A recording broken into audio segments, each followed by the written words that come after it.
তো আজকে বিশ্বকর্মা পূজার জন্য মিষ্টি আইটেম অনেক ডেলিভারি করছিলাম। তো এটা 55 টাকার অর্ডার ছিল, 30 টাকার টিপস ছিল। তো চলো তাড়াতাড়ি রেস্টুরেন্টে যাওয়া যাক। তো এই অর্ডারটা পিক আপ করার জন্য বেরিয়ে পড়লাম রেস্টুরেন্টের উদ্দেশ্যে। তো চলো।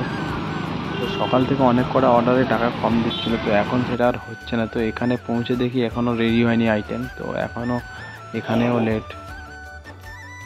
তো অর্ডারটা রেডি দিয়েছে, তো চলো তাড়াতাড়ি অর্ডারটা পিক আপ করে নিই। তো পিক আপটা সেরে নেওয়ার পর বেরিয়ে পড়লাম কাস্টমারের লোকেশনের জন্য, কিন্তু ট্রাফিক এখানে বিকাল হলেই জ্যাম হয়ে যায়।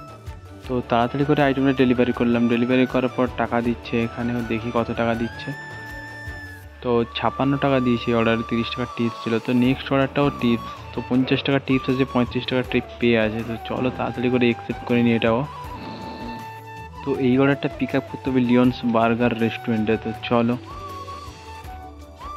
তো এই ধাক্কা মেরে দিচ্ছিলাম। তো চলো তাড়াতাড়ি করে পিক আপ তো করলাম লিওনস বার্গারের থেকে। তো চলো রেস্টুরেন্ট থেকে কাস্টমারের লোকেশনে যাওয়া যাক।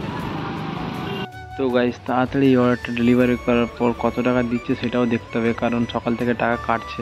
তো এখানে 1 টাকা বেশি দিয়েছে। তো চলো নেক্সট অর্ডারে দেখা হবে।